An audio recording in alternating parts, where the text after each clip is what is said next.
Welcome everyone. Today I'm pleased to show you the new NX work instruction authoring. This new work instruction operation type is the basis for this capability.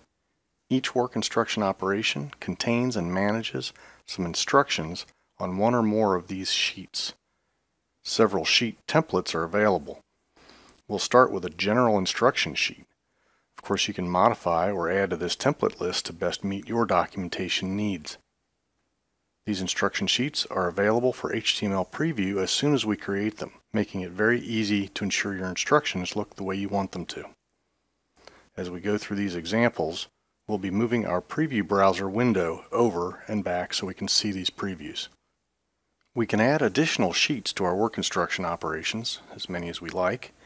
This next sheet will use the Setup Instructions template, and this template includes a product view item which captures a particular view of the setup to illustrate the instruction step. Note that the captured view includes not just view direction and zoom factor, but also any other visibility settings available in NX. Component visibility, rendering style, even cross-sectioning or the status of wavelength components is captured and remembered as part of the view. You can also see that our text entry for this template includes some quick text choices that are included with the template. So we obviously want to include any company boilerplate text in a quick text selection like this in order to speed things up and keep them consistent. We could also bring in text from a file. The ability to save these various view settings is a big advantage to this method of work instruction authoring. We'll grab a stored model view that includes some key product manufacturing information, or PMI, items, and we'll create another work instruction operation. This view will show the specified runout tolerance of 0.01 as a piece of PMI on the setup. We'll create another work instruction operation named runout check and use the setup instruction template again for the first instruction sheet.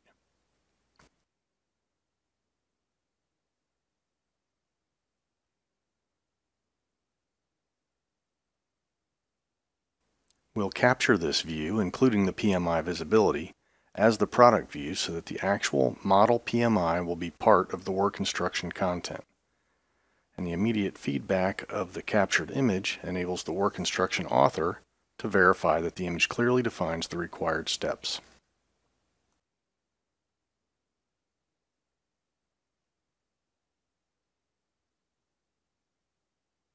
So let's create another work instruction operation and look at one of the tool list templates.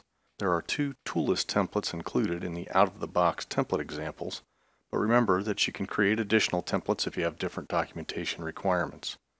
The items on this sheet are different from what we've seen so far, starting with these two drawing items. So we can pick any stored drawing in the part file and include it with the instruction sheet if the template offers this kind of item. The example template we're using now has two drawing selections, but you can include as many as you like in your templates. The second new item type is the tool list item, and we specify the program group we want to list tools for. In this case, we want all of the tools used in the overall program group, and you can see the information provided includes tool numbers and geometry. It also includes a list of operations where the tool is used and its total cutting time. And all of this is associative. If the drawings change or the tool selections in the NC program are modified, the work instruction sheets automatically reflect the changes. So far, we've created new work instruction operations to keep track of any instruction sheet content. We can also add instruction sheets to any other operation in the Operation Navigator. Work instructions are added to an operation by using the right mouse button on the Operation Navigator and authoring new work instructions for that operation. So here on the first face mail operation, we'll create an instruction sheet using this operation template. And this template will include a path view and some text and a drawing. The path view is like other product views that we've used, except that it can include toolpath display also. You can see how the toolpath shows up immediately in the instruction preview browser, even though it's not even currently visible on screen, so it's just automatically included. Showing the operator the toolpath for an operation, of course, conveys a lot of important information, and is really a key component of the work instructions overall. And we'll add some text and again select a prepared drawing sheet to finish off this operation's work instruction. A quick look at the preview verifies what we've done.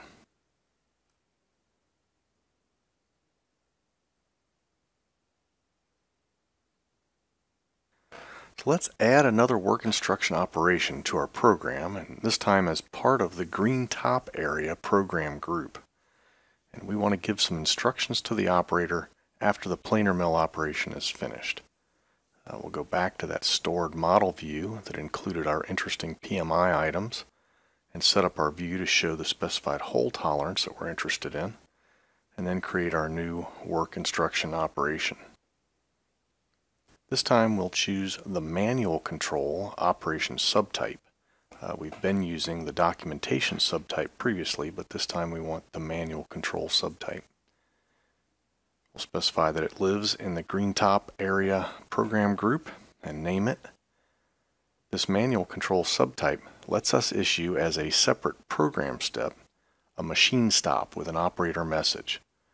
And we want our operator to do some inspection, so the operator message on the control will refer him to the work instructions for more details. And the operator message on the control is pretty brief, but the request then can be as detailed as necessary in the published work instructions.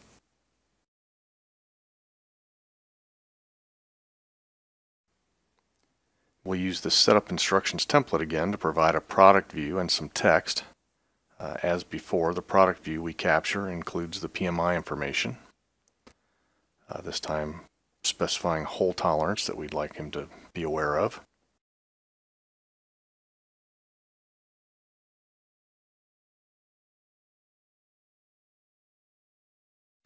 So the work instructions themselves are a little bit more detailed here. We'll indicate that he needs to measure this hole with calipers following some process to verify the PMI that's in view on the work instructions. And of course we can use as much detail as is required.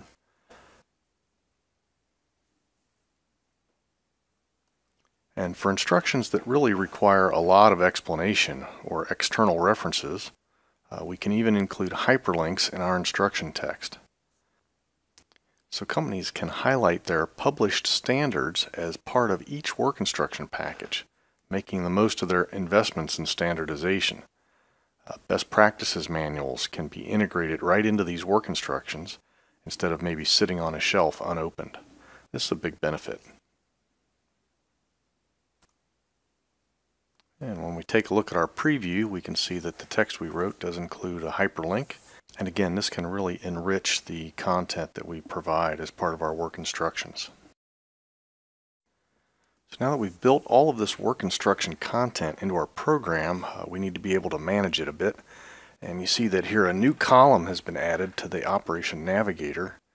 Display an icon if the operation has work instructions associated with it. In addition, a new Operation Navigator filter has been added to display only those operations that have work instructions. We've been looking at previews of our work instructions, so let's get them officially published. We'll publish everything, selecting the very top level NC program item in the Navigator and using the right mouse button to publish the work instructions. We can publish these either to a root HTML directory or to a PDF file. We'll show the PDF. As it publishes, you can see that it updates everything with fresh product views and path views, and it grabs up-to-date drawing images and assembles it all into a single PDF document for us. The PDF document has a hyperlinked table of contents, and each page displays one of the instruction sheets that we defined in NXCAM. And as we scroll down, you can see how helpful it is that the views are unique to each instruction step, providing the best possible illustrations.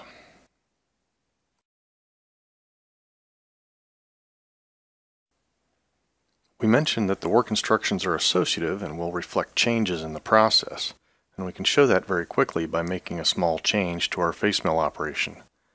You recall we included a path view of this operation in the work instructions. So if we change the step over specified for this operation, we end up with many more passes over the part. And it's important that the operator visualize this facing operation, so we want to make sure he sees this operation's updated toolpath and not the old toolpath with fewer passes.